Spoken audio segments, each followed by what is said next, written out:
Hello all of you. आज हम लोग टॉपिक रिवाइज करने जा रहे हैं, दैट इज इंटरनल रिकंस्ट्रक्शन। काफी सिंपल टॉपिक है। अब इंटरनल रिकंस्ट्रक्शन होता है क्या, पहले जल्दी से हम उसको रिवाइज कर लेते हैं कि हमने अमलगमेशन चैप्टर में देखा कि दो कंपनी मिलकर जब एक कंपनी फॉर्म करती है उसको अमलगमेशन कहते हैं। जब कोई एक एग्जिस्टिंग कंपनी दूसरे एग्जिस्टिंग कंपनी को टेक ओवर कर लेती उसे एब्जॉर्प्शन कहते हैं। और एक्सटर्नल रिकंस्ट्रक्शन में एक न्यू कंपनी फॉर्म करी जाती है दूसरी एग्जिस्टिंग कंपनी में, लेकिन इस उन तीनों ही केस में वेंडर कंपनी लिक्विडेट होती है, वो बंद हो जाती है। लेकिन इंटरनल रिकंस्ट्रक्शन में एक ऐसी चीज होती है कि हमारी कंपनी अच्छा परफॉर्म नहीं करी, कई सालों से उसे काफी लॉस है, या कुछ एक्सपेंसेस है जो कि हमने राइट ऑफ नहीं करे, या ऐसा है कि जो हमारी एसेट्स है बुक में वो ओवर वैल्यूड कर रखी है। आई मीन टू से ओवर वैल्यूड मतलब कि सपोज बुक में जो कीमत लिखी उससे मार्केट में उतनी कीमत उसकी नहीं है। बुक में मैंने लिखा land and building 10 crore, market में 6 करोड़। तो हमारी जो एसेट्स है ओवर वैल्यूड कर रखी है, काफी लॉसेस है, और कुछ एक्सपेंसेस जो हमने राइट ऑफ नहीं कर रखे।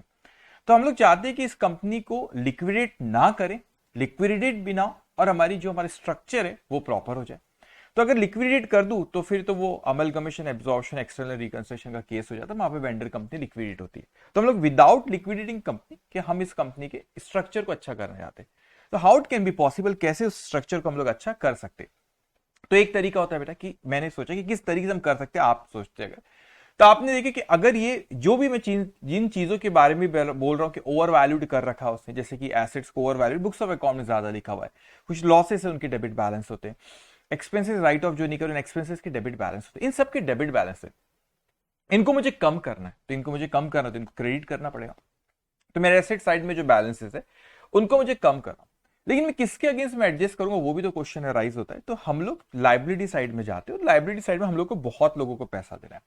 एग्जाम्पल के तौर पे मैं कहता हूं कि मेरे कुछ लोन ले रखा हूं मैंने, कुछ क्रेडिटर्स है, ठीक है, कुछ डिबेंचर होल्डर्स है, प्रेफरेंस शेयर होल्डर्स है, इक्विटी शेयर होल्डर है, कई लोग हैं मेरे लाइबिलिटी साइड में। मैं उनके पास जाता हूं और मैं उनको कहता हूं कि देखो हमारी फाइनेंशियल पोजीशन अच्छी नहीं, कहीं लॉसेस हो रहे, कई सालों से ओवर वैल्यूड कर रखी है एसेट, एक्सपेंसेस कहीं जो हमने राइट ऑफ नहीं कर। अब उस स्ट्रक्चर को अच्छा कर तो कहीं ना कहीं तो मुझे एडजस्ट करना पड़ेगा। मैं किसके अगेंस्ट में एडजस्ट करूं, वो क्यों नुकसान है, मैं एसेट की वैल्यू को कम करना चाहता हूं क्योंकि ओवर वैल्यूड करेंगे। लेकिन किसके अगेंस्ट एडजस्ट करो, तो ये जो लाइबिलिटी साइड के भी आइटम्स उनको मैं कहता हूं कि मुझे आपकी हेल्प की जरूरत है। तो बहुत सिंपल चैप्टर, बस लॉजिक आपने समझना पड़ेगा। मैं उनको कहता हूं कि लाइबिलिटी साइड के जो आइटम है मेरे, जो मैं आपकी हेल्प चाहता हूं, बोले किस तरह की हेल्प चाहते हो। मैंने कहा देखो एसेट साइड में मेरे डेबिट बैलेंस है उनको मैं कम करना चाहता हूं, तो ना किसी से मुझको एडजस्ट करना पड़ेगा। तो वो मेरा नुकसान है, एसेट को कम कर रहा हूं, लेकिन आप मेरी लाइबिलिटी हो, तो कोई ना कोई फायदे के अगेंस्ट मुझे एडजस्ट करना। क्यों ना, ये लाइबिलिटीज अगर मेरी कम हो जाती तो फायदा होता है। मैं क्या कह रहा हूं बेटे, ये जो लाइबिलिटीज अगर मेरी कम हो जाए तो मेरा फायदा होगा। तो मैंने कहा मैं कुछ आपसे फायदे की एक्सपेक्ट कर रहा हूं, एक्सपेक्टेशन है मेरी आपसे, और इन लाइबिलिटीज को मैं क्या करना चाहता हूं, इन लाइबिलिटीज को मैं कम करना चाहता हूं। तो लाइबिलिटीज को कम करना चाहता हूं, तो वो उनसे एक एक करके अपन अग्री करते, वैसे अपने को चैप्टर में अकाउंटिंग सीखना है, तो उनसे अकाउंटिंग एंट्री फॉर्म करना बहुत आसान है इसमें, ठीक है। तो यहाँ पे उसको एक एक करके मुझे लाइबिलिटीज को कम करना है, तो वो मेरा फायदा हो रहा है, क्योंकि मैं पहले डिबेंचर होल्डर के पास जाता हूँ, सप्लायर के पास जाता हूँ, जिनसे मैंने लोन लिया उनके पास जाता हूँ, प्रेफरेंस शेयर होल्डर के पास जाता हूँ, फिर इक्विटी शेयर होल्डर के पास जाता हूँ, और उनको कहता हूँ कि मुझे लाइबिलिटीज आपको जो आपको देना, मैं कंपनी के पॉइंट ऑफ व्यू सोचो, मुझे जो आपको देना वो मैं उतना नहीं दे पाऊंगा, मैं उसमें कुछ कम करो। तो जो कम वो करेंगे तो वो मेरा फायदा हो गया, कंपनी के पॉइंट ऑफ व्यू से आप सोचते तो ये मेरा फायदा हो गया। और जो मेरा फायदा हुआ, इस फायदे को मैं एक जगह जमा करता हूं, एक बॉक्स है, सपोज मेरे पास कोई बॉक्स है, इस बॉक्स में इस फायदे को मैं जमा करता हूं, ठीक है। इस बॉक्स में फायदे को सपोज मैं जमा करता हूं। मैंने कहा ये एक बॉक्स है, ये बॉक्स है, इस बॉक्स में मैंने क्या किया, इस फायदे को मैं जमा करते जा रहा हूं। तो फायदा मेरे पास आता है क्योंकि मेरी लाइबिलिटी कम हो रही। मैं गया पहले क्रिएटर्स के पास, मैंने कहा आप लाइबिलिटी कम करो, मैंने ठीक है, वो अग्री अगर कर लेता है, हमको तो अकाउंटिंग सीखना, अग्री कर ले तो फायदा हो गया। वो फायदे को इस बॉक्स में जमा कर, अकाउंटिंग एंट्री में सिखा था, डोंट वरी। फिर मैं डिबेंचर होल्डर के पास गया, उसने बोला कम किया, तो फायदा मैंने इसमें डाल दिया। फिर मैंने कहा प्रेफरेंशियल होल्डर के बाद इक्विटी, उन्होंने अपने कैपिटल को कम कर, तो मेरा फायदा होते है, फायदों को इस बॉक्स में जमा कर दिया। तो ये बॉक्स को मैंने चला कहा एक अच्छे से बॉक्स को बंद करो, इस बॉक्स को मैं अच्छे से एक नाम दे देता हूं। मैंने कहा इस बॉक्स को मैं प्यार से बुलाता हूं कैपिटल रिडक्शन अकाउंट। तो इस बॉक्स का नाम क्या है बच्चों, कैपिटल रिडक्शन अकाउंट, जिसमें सारे फायदे जमा करा। जो इस प्रोसेस में मैं करूं, इस प्रोसेस को हम इंटरनल रिकंस्ट्रक्शन कहते हैं।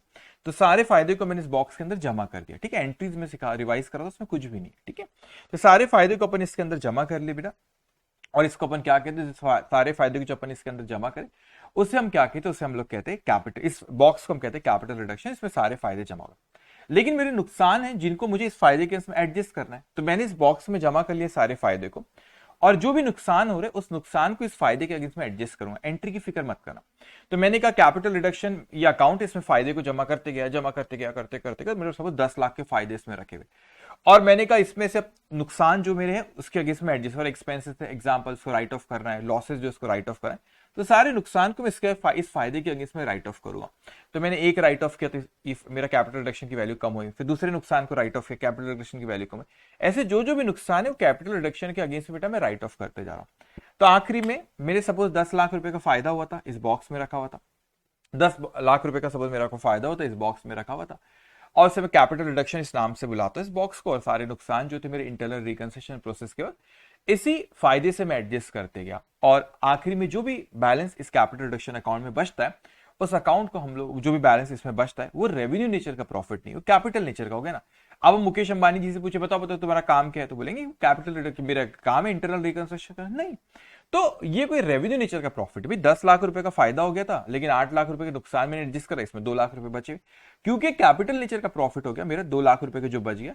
सो इसको हम बैलेंस, इसमें जो भी कैपिटल रिडक्शन में बचता है उसको हम आखिरी में ट्रांसफर कर देते कैपिटल रिजर्व अकाउंट में। कहां ट्रांसफर करते? कैपिटल रिजर्व अकाउंट में। इट इज सो सिंपल, ठीक है।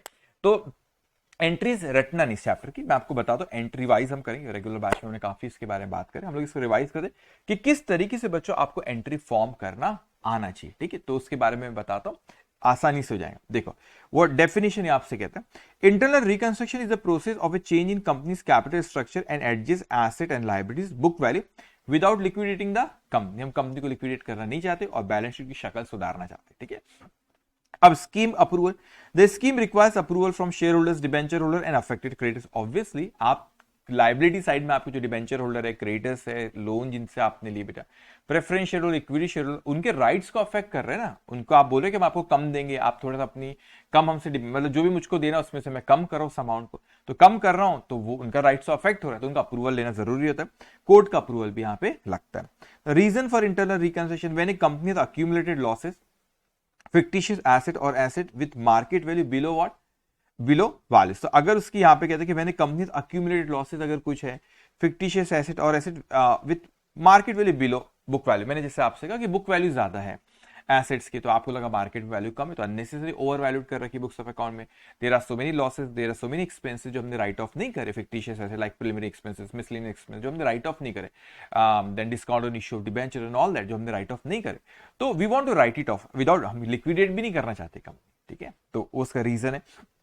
कंपोनेंट ऑफ रिकंस्ट्रक्शन होता क्या है, तो liability reassessment, liability the reduce, तो मैंने कहा लाइबिलिटी साइड में रिड्यूस, लाइबिलिटी साइड को रिड्यूस करते तो आपका फायदा हो जाता है। वैसे शेयर होल्डर्स के भी राइट्स को अपन कम करते हैं, तो reducing the share values and altering share holder rights, तो शेयर होल्डर के राइट्स भी अपन कम करते हैं। फॉर एग्जांपल जब अपने को 10 रुपए का फेस वैल्यू था, अपने बोले उसको 6 रुपए का करता एग्जांपल, तो 4 रुपए से आपने कम कर दी, तो आप उसकी वैल्यू को क्या करो, कम करो, तो आप उसकी लाइबिलिटी साइड आपका कम और फायदा हो गया। तो पहला पॉइंट और दूसरा पॉइंट आपका फायदा। अब वो फायदे के अगेंस्ट में नुकसान को अपन एडजस्ट करते हैं। accumulated losses and fictitious asset, the balance is used to write off accumulated losses, fictitious asset, example discount or commission on shares or debenture and preliminary expenses, ठीक है। तो आपका डिस्काउंट और कमीशन जो यहाँ पर होता है उसको आप राइट ऑफ करें, एग्जांपल जो आपने राइट ऑफ नहीं करे पहले, तो वो फायदा जो उसके अगेंस्ट में राइट ऑफ अपन नुकसान को करते, एसेट को रिवैल्यू करते, जो भी उसकी रिवैल्यूड अमाउंट उस पर अपन लिखते। तो जनरली इंटरनल रिकंस्ट्रक्शन जब करा जाता है कि मार्केट में एसेट की कीमत कम है और बुक में हमारी ज्यादा है। ना मैंने कहा कि जो भी बैलेंस आपका उसको एक जगह जमा करते हैं, अकाउंटिंग एंट्री नेक्स्ट पेज में मैं आपको बताता हूँ, लेकिन एक अकाउंट में हम इसको जमा करते इस फायदे को और नुकसान उसके अगेन एडजस्ट करते हैं। उस अकाउंट का नाम होता है कैपिटल रिडक्शन, उसको अलग अलग नाम से बुलाते हैं, रिकंस्ट्रक्शन अकाउंट भी कहते हैं, रीऑर्गेनाइजेशन भी कहते हैं, इस बॉक्स को अलग अलग नाम से बुला रहे हैं लेकिन चीज एक ही है। ओके, इसमें जो भी बैलेंस बचता है then we transfer to capital reserve account, क्योंकि कैपिटल नेचर का बच्चे प्रॉफिट है। अब इस चैप्टर में एक आपने आर्ट सीख लेना जो बेसिक है, ऐसा नहीं कि मैं आपको जो एक्स्ट्राऑर्डिनरी चीज बता रहा कुछ भी नहीं, बहुत बेसिक चीज अकाउंटिंग की, कि आपने बेसिक अकाउंटिंग को थामे रखना है। चैप्टर में कुछ है ही नहीं, कैसे बेसिक अकाउंटिंग हमने थामे रखना बेटा, तो ये आपसे कहता है, आपसे बेसिक अकाउंटिंग क्या कहता है आपसे, कि वो कहता है आपको कि आपने एक चीज ख्याल रखना बेटा, आपको क्वेश्चन में देगा एक बैलेंस शीट देगा आपको, okay, you know it, balance sheet के दो साइड होते हैं, एक लायबिलिटी साइड होता है, एक एसेट साइड होता है। फिर आपको बहुत सारे वो एडजस्टमेंट देगा, उन एडजस्टमेंट को पढ़ना, अकॉर्डिंगली आपको जर्नल एंट्री पास करना रहेगा। तो ये आपको पूछेगा क्वेश्चन में करना, ये आपको क्वेश्चन में दिया हुआ रहेगा, बैलेंस शीट पुरानी वाली इंटरनल रिकंस्ट्रक्शन के पहले, और बहुत सारे 8-10 आइटम देगा और बोलेगा कि उसकी एंट्रीज पास करो, और जर्नल एंट्री इंटरनल रिकंस्ट्रक्शन की पास करना रहेगा। वो एंट्री कैसे पास करें मैं आपको बताता हूं। उसके बाद आपको फिर आपको बोलता है कि नई बैलेंस शीट भी आप बनाओ, बोलता है इंटरनल रिकंस्ट्रक्शन की बात की। तो आपको इसको ध्यान में रखना बेटा, जो बैलेंस शीट दी हुई उसमें इफेक्ट देना रहेगा जो आपने एंट्रीज पास करे उसके, और उसके बाद जो फिगर आती है आपको न्यू बैलेंस शीट पे लिखना रहेगा। और internal reconstruction and reduce balance sheet में ऐड कर दे ताकि यूजर्स ऑफ फाइनेंशियल स्टेटमेंट को पता रहे कि इनका इंटरनल रिकंस्ट्रक्शन है। अब देखो एंट्रीज चीज की इसमें ना आपने, वैसे मैं एंट्रीज में आपको कराऊंगा, लेकिन एक ना हमेशा एंट्री फॉर्म करने का एक आपको फाउंडेशन से आप ये चीज पढ़ते आ रहे हो बेटा, एक बेसिक फंड है आपका। क्या बेसिक फंड है आपका? कि एसेट के कौन से बैलेंस होते हैं आपको पता है, डेबिट बैलेंस होते हैं। लाइबिलिटी के बच्चों कौन से बैलेंस होते हैं, क्रेडिट बैलेंस होते हैं। तो एसेट के आपके डेबिट बैलेंस होते हैं, एसेट के आपके डेबिट बैलेंस होते हैं, और लाइबिलिटी के आपके कौन से बैलेंस होते हैं, क्रेडिट बैलेंस होते हैं। तो मैंने कहा एसेट के आपके डेबिट बैलेंस होते हैं। इंक्रीज इन एसेट, आपको ये बैलेंस शीट है, आपको बैलेंस शीट दे रखा है, ये एसेट उसमें एसेट होंगी, अगर आपने एसेट उसके डेबिट बैलेंस, अगर आपने एंट्री पास करते वक्त एडजस्टमेंट करते वक्त अगर आपने एसेट अकाउंट को डेबिट करे तो डेबिट डेबिट क्या होता है, प्लस होता है। और अगर आपने एसेट अकाउंट को क्रेडिट करे तो डेबिट क्रेडिट क्या होता है, जस्ट अच्छा डेबिट क्रेडिट ये है, डेबिट डेबिट प्लस होता है और डेबिट क्रेडिट क्या होता है आपका, माइनस होता है। तो माइनस करना रहेगा आपको। तो आपने डेबिट डेबिट प्लस हो गया, तो इंक्रीज इन एसेट डेबिट होता है, डिक्रीज इन एसेट क्रेडिट, इतना आपको ख्याल रखना है। तो एसेट के डेबिट बैलेंस तो वो इंक्रीज हुआ तो डेबिट करो, डिक्रीज हुआ तो क्रेडिट करो, और यू कैन से डेबिट किए तो प्लस करना है, क्रेडिट किए तो माइनस करना है, ठीक है। और जो भी फिगर आती है आपकी न्यू बैलेंस शीट में आपको लिखना रहेगा। अब लाइबिलिटी के क्रेडिट बैलेंस होता है, increase in liability credit, decrease in liability debit होता है। अब लाइबिलिटी के क्रेडिट बैलेंस तो वो इंक्रीज होता है तो क्रेडिट करना होता है। अब मैंने कहा लाइबिलिटी आपका बेटा यहाँ पे क्रेडिट बैलेंस आपको दे रखा है, वो आपका यहाँ पे इंक्रीज अगर होता है वो आपका, तो आपने क्या करें उसको क्रेडिट करना है क्योंकि उसकी क्रेडिट बैलेंस है। और आपने एंट्री पास करते हुए उसी अकाउंट को अगर आपने क्रेडिट करो लाइबिलिटी को, आपको क्रेडिट करे तो आपका प्लस करना क्योंकि क्रेडिट क्रेडिट प्लस होता है। और अगर आपने डेबिट करते तो उसको क्या करना रहेगा, अपने को माइनस करना रहेगा। डेबिट करते तो आपको क्या करना रहेगा, माइनस करना रहेगा। तो क्रेडिट क्रेडिट प्लस होता है, क्रेडिट डेबिट क्या होता है बच्चों, माइनस होता है। और जो भी फिगर आती है वो कहां पर आपको न्यू बैलेंस शीट में लिखना रहेगा। ओके, नाउ एक इंपॉर्टेंट यहाँ पे note, it is important in the question to interpret the adjustment given, don't worry. तो मैंने क्या लिखा आपको, don't worry about the journal entry. Journal entry की फिक्र आपने नहीं करना, that you will form once you understand the meaning of point provided in the question. तो आपको जो पॉइंट, इसको रटना नहीं, वैसे मैं एंट्रीज में आपको कुछ बताऊंगा तरीके अभी आपको, लेकिन रटने की जरूरत नहीं। बेसिक अकाउंटिंग को थामे रखना, आपने जो क्वेश्चन में आपको पॉइंट है उसको इंटरप्रेट करना आपको आना चाहिए बेटे। उसको इंटरप्रेट करके बेसिक अकाउंटिंग को थामे रखना कि अगर इंक्रीज इन एसेट आपने डेबिट करना, अगर एसेट की वैल्यू कम हो रही तो उसको क्रेडिट कर देना, ठीक है। इसका आपको एंट्रीज कैसे, तो मैं नेक्स्ट पेज में, तो once you understand the point तो you can form the entry. Entry कैसे फॉर्म कर सकते हैं, कुछ चीजों ख्याल रखना, ये कि डिफरेंशिएट इंटरनल और एक्सटर्नल में क्या है मैं आपको बोलता हूं, लेकिन एंट्रीज पे अपन पहले आते हैं, ठीक है। ये एंट्रीज में आपको बता देता हूं। Change in value of share, अब बेसिक अकाउंटिंग को थामे रखना। तो मैंने कहा शेयर कैपिटल का कौन सा बैलेंस होता है, क्रेडिट बैलेंस होता है, ठीक है। अब क्या होता है कि उसने बोला सब 10 रुपए का शेयर है और उसने आपको बोला कि नहीं 6 रुपए में लेकर आओ, तो ना क्या होता है 4 रुपए से कम मत करना क्योंकि आपको फेस वैल्यू चेंज करना होता है। तो इफेक्ट नेट इफेक्ट 4 रुपए का आएगा कि 10 रुपए का शेयर आपको 6 रुपए में लाना, तो डायरेक्टली 4 रुपए से कम मत करना, उसको पहले 10 से अपने पुराने वाले को कैंसिल करना। सपोज 100 था, यहाँ पे मैंने 100 लिखा, तो 100 रुपीज फेस वैल्यू, तो उसको पहले कैंसिल कर दो। तो डिक्रीज इन कैपिटल डेबिट, नया शेयर दे रहे हो तो डिक्रीज इन कैपिटल आप क्या कर रहे हो, यहाँ पे डिक्रीज इन कैपिटल आपने क्या करे बेटा, डेबिट करे, डिक्रीज इन कैपिटल आपने क्या करे, डेबिट करे। अब क्या हुआ यहाँ पे कि टू प्रेफरेंस शेयर कैपिटल, आपने प्रेफरेंस शेयर कैपिटल को क्या करे, आपने वहां पे क्रेडिट करे। प्रेफरेंस शेयर कैपिटल कितना है बच्चों आपका, इंक्रीज इन कैपिटल कितना है आपका 75 से आपने क्या करे बेटा यहाँ पे क्रेडिट करे, क्योंकि नया शेयर आपने दिए। तो पुराने वाले 100 वाले को कैंसिल करे और नया वाला दिए। अब कंपनी के पॉइंट ऑफ व्यू सोचो कि 100 से कम हुआ और 75 से आपने दिए नया दी, तो आपको तो 25 का फायदा। जो लाइबिलिटी कंपनी के पॉइंट ऑफ व्यू सोचो, अपने को कैपिटल के भी पैसे देना होता है, वो भी लाइबिलिटी मेरी, बस वो ओनर को देना होता है तो उसका कैपिटल बुलाते। तो 100 मेरे को देना था तो वो मेरी क्या थी, कैपिटल लाइबिलिटी बेटा। अब उसके बदले में मेरे को कितना देना, 75, तो मेरी लाइबिलिटी कैसे 100 से कैंसिल, उसके बदले में 75 की क्रेडिट, मेरा 25 का फायदा हो गया। So that 25 will transfer to capital reduction account और रीऑर्गेनाइजेशन अकाउंट, उसमें वो फायदा हो गया, ठीक है। अब यहाँ पे सपोज कोई लाइबिलिटी कम हो रही, तो लाइबिलिटी के कौन से बैलेंस होते, क्रेडिट। डिक्रीज इन लाइबिलिटी आप क्या करोगे, डेबिट। तो देखो आपने डिबेंचर हो गया, कोई भी लाइबिलिटी उसको डेबिट करे। अब लाइबिलिटी कम हो रही, फायदा के नुकसान है, फायदा है, तो फायदा कहां चल गया, कैपिटल रिडक्शन अकाउंट, इसको रीऑर्गेनाइजेशन बोले, ये रिकंस्ट्रक्शन अकाउंट बोले, ठीक है। वहां पे आपने लिखेगा। अब इंक्रीज इन लाइबिलिटी, कभी बोला लाइबिलिटी बढ़ गई, इंक्रीज इन लाइबिलिटी क्रेडिट होता है, तो आपने देखो लाइबिलिटी को क्रेडिट करे, दूसरा इफेक्ट आपका कैपिटल रिडक्शन अकाउंट इसमें चलेगा, है ना, सिंपल है। अब डिक्रीज इन एसेट बोला, एसेट के डेबिट बैलेंस होता है, डिक्रीज बोला तो उसको मुझे क्रेडिट करना होगा। तो देखो आपने यहाँ पे डिक्रीज इन एसेट, एसेट को मैंने यहाँ पे क्रेडिट किया, और दूसरा इफेक्ट कहां जाएगा, कैपिटल रिडक्शन अकाउंट। कितना सिंपल है, इससे आसान आज तक जिंदगी में कुछ नहीं बना। इंक्रीज इन एसेट, एसेट के डेबिट बैलेंस होता है, डेबिट कर दो, तो एसेट अकाउंट डेबिट, दूसरा इफेक्ट आप लेके चले जाएंगे कैपिटल रिडक्शन अकाउंट। अब आपने कुछ राइट ऑफ करे, अक्यूमुलेटेड लॉसेस या आपके कोई फिक्टिशियस एसेट, उसको आपने राइट ऑफ करे बच्चों, तो आपने इसके डेबिट बैलेंस हो तो इसको राइट ऑफ करे, तो अपने को क्या करना होगा, क्रेडिट करना होगा। तो आपने इसको प्रॉफिट एंड लॉस अकाउंट में क्रेडिट, सॉरी प्रॉफिट, आपको इसको राइट ऑफ करे, डेबिट बैलेंस आपने क्रेडिट करके, लॉस है पीएल के, डेबिट बैलेंस होता है लॉस का, तो आपने इसको कैंसिल कर दो, क्रेडिट करे।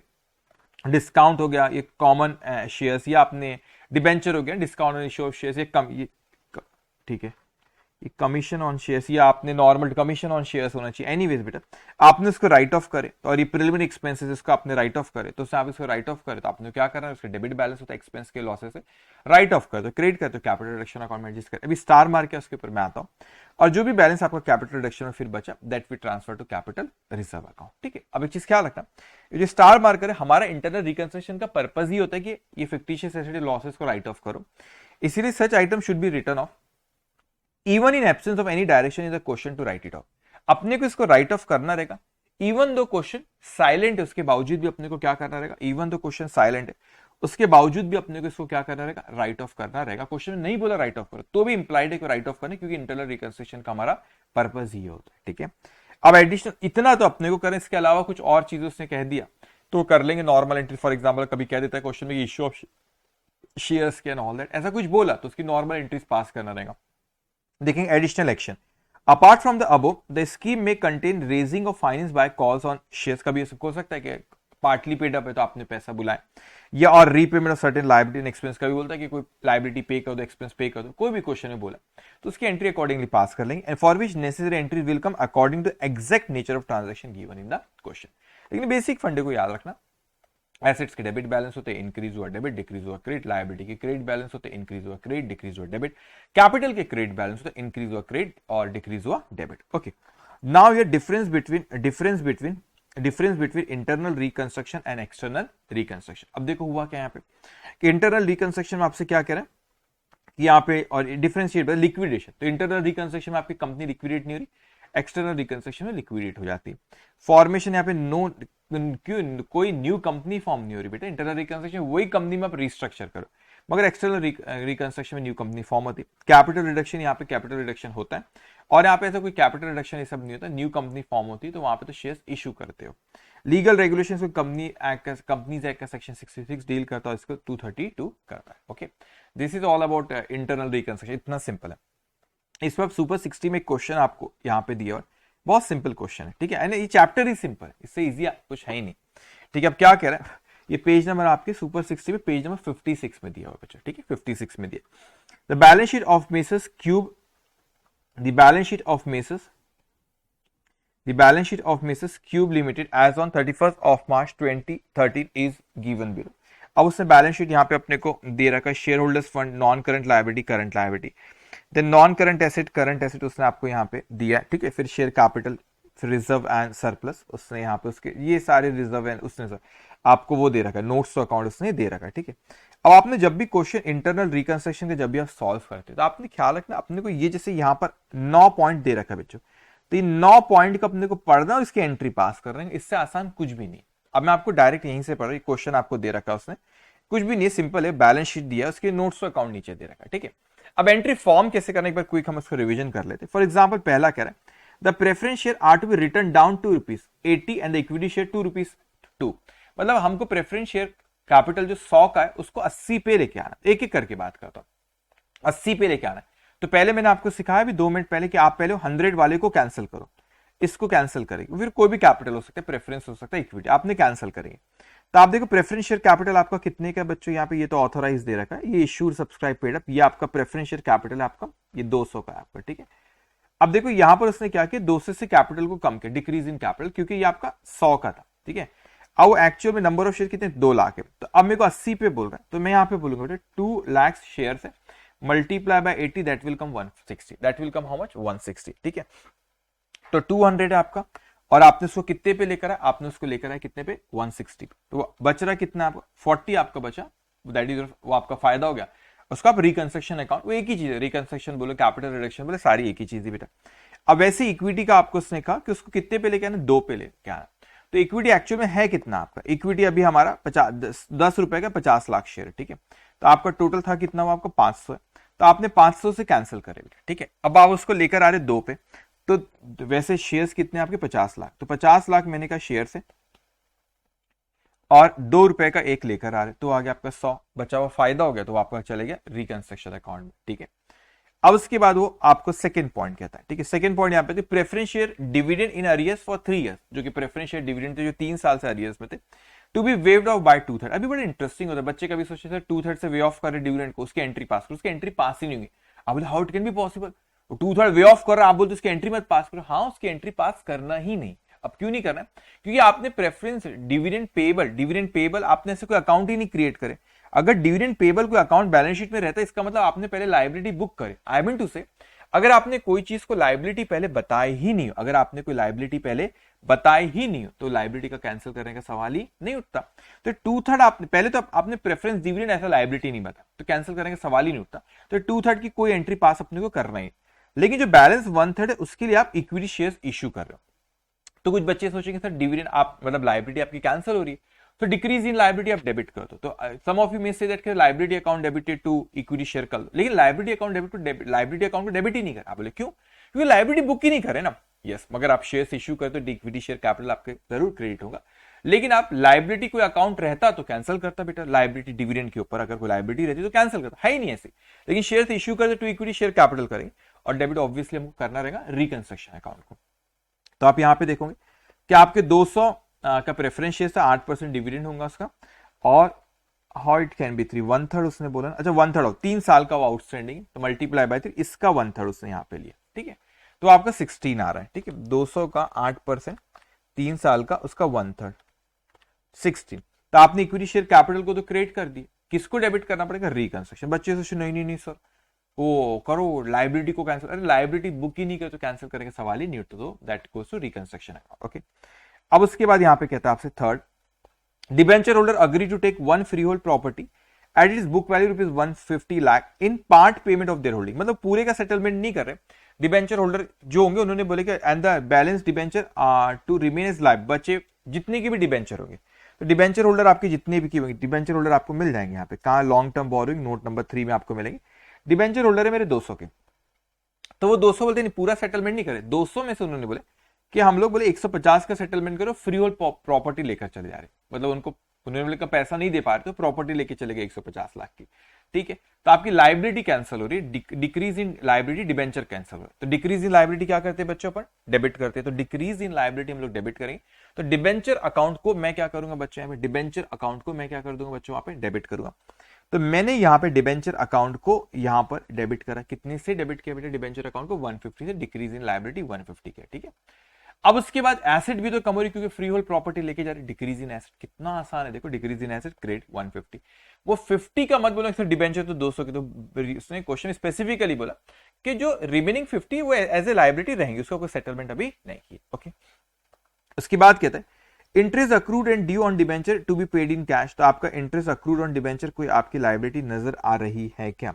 देखो आप अदर करंट लाइबिलिटी में आपको दिख रहा है 12 ही, interest accrued and due on, इसको पे कर दिए रहे पूरा, डिक्रीज इन लाइबिलिटी डेबिट, तो this interest account debit, interest accrued interest on debenture account debit, और आपने पे करे, पैसा गया तो टू बैंक अकाउंट। कितना सिंपल, बेसिक को थामे रखना, एंट्रीज को रटने की जरूरत ही नहीं होती। Okay, now remaining freehold property to be, अब रिमेनिंग फ्री होल्ड प्रॉपर्टी थी कितने की आपकी? PP note number 6, freehold property थी मेरी कितने की थी बेटा? 275। अब 275 में से 150 तो वो लेकर चले गए डिबेंचर होल्डर, तो 275 minus 150 that's come 125।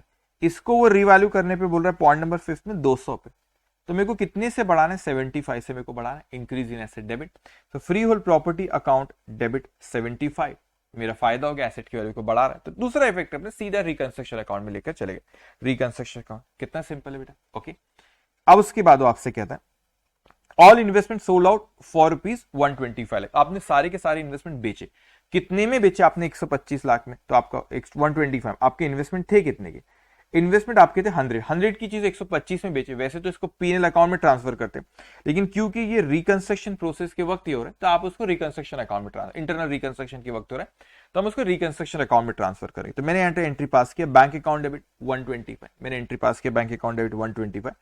To investment account, investment मेरे पैसा है 125, तो मैंने उसको लिख लिया, मेरे पास इन्वेस्टमेंट गया 100 का, तो इन्वेस्टमेंट अकाउंट को कर दिया, और रिकंस्ट्रक्शन अकाउंट में कितना कर दिया बच्चों? 25 मैंने रिकंस्ट्रक्शन अकाउंट में यहाँ पे कर दिया। ओके, अब देखो उसके बाद वो आपसे क्या कह रहा है, उसके बाद वो आपसे डन, उसके बाद वो पॉइंट नंबर 7 आपसे वो कहता है कि 70% of directors loan to be waived off. अब डायरेक्टर लोन लाइबिलिटी लिखी हुई यहां पे देखो, लॉन्ग टर्म बोरोइंग 150, इसका 70%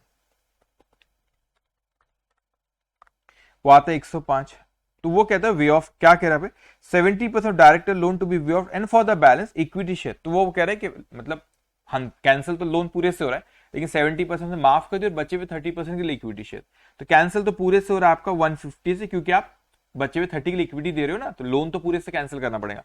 तो डिक्रीज इन लायबिलिटी डेबिट, तो लोन अकाउंट डेबिट 150, और आप 30% के लिए इक्विटी शेयर देते हो, 150 का 30% आपका 45 होगा। ओके 45, और बचा हुआ वे ऑफ करते हमारा फायदा हो गया, तो that we transfer to reconstruction account. कितना सिंपल है। Okay 40% of sundry debtors and 80% of inventories to be written off. अब सन्ड्री डेटर्स और इन्वेंट्रीज एक एसेट होते हैं, एसेट के डेबिट बैलेंस होते हैं, उसको राइट ऑफ करने बोल रहे हैं, तो उसको क्रेडिट करना हूं क्योंकि उनके डेबिट बैलेंस होते हैं। तो आपने देखे यहाँ पे अच्छा से कंबाइन एंट्री के, लेकिन इट्स ओके। सन्ड्री डेटर्स का 40% और स्टॉक का आपका 80% राइट ऑफ किया, तो डिक्रीज इन एसेट क्रेडिट। अब यहाँ पे उसने और कुछ भी बोला होगा, कुछ और कहा है इसने, yes penalty companies contractual commitment amounted to 300 lakh have been settled by paying penalty of contract. बच्चे ने कई बार 300 का समझ, कोई कॉन्ट्रैक्ट होता है वो आप अगर फुलफिल नहीं करे तो आपको पेनाल्टी पे करना है। तो आपने कॉन्ट्रैक्ट 300 का फुलफिल नहीं करे तो आपको पेनाल्टी पे करना पड़ेगा 5%। तो 300 का 5% आपको लेना पड़ेगा, तो दैट विल कम 15। ओके पाएंगे आपका कितना 15। अब देखो यहाँ पर आपने उतना आपको पे करना, तो ये आपने 15 पे करे, ठीक है। अब इसने एक ही एंट्री पास कर दिया इसे, लेकिन आप इसके अलग अलग एंट्री पास करते 8 9 सब मिला के इसने कर दिया। लेकिन मैंने आपसे कहा था क्वेश्चन में नहीं कहा तो भी आपको एक चीज करना होता। आपने कहा क्या चीज करना होता है बेटा, आपकी जो लॉसेस रहता है उसको राइट ऑफ। अब reserve and surplus note number 2 में जाऊंगे, नेगेटिव लिखा हुआ लॉस है 281 का आपका, तो उसको आपको इवन द क्वेश्चन साइलेंट है, मैंने अभी बताया आपको कंसेप्ट बता दो, उसके राइट ऑफ कर आपने करे। अभी आप इसको अलग से भी बता सकते थे, जो बैलेंसिंग फिगर जो रिकंस्ट्रक्शन अकाउंट में that we transfer to capital reserve account, इसने बनाया यहाँ पे रिकंस्ट्रक्शन अकाउंट, देखो ये कैपिटल रिजर्व उसको ट्रांसफर कर दिया उसने, तो reconstruction account debit to capital reserve account 143। It's so simple, ठीक है। एग्जाम में आया तो बोनस मार्केट, ये बस आपने याद रखना जो आपको रिपीट जिससे मैंने बताया, सारे कंसेप्ट हमने यहाँ पे इसके रिवाइज करें। तो this is all about internal reconstruction. Take care of you, bye bye.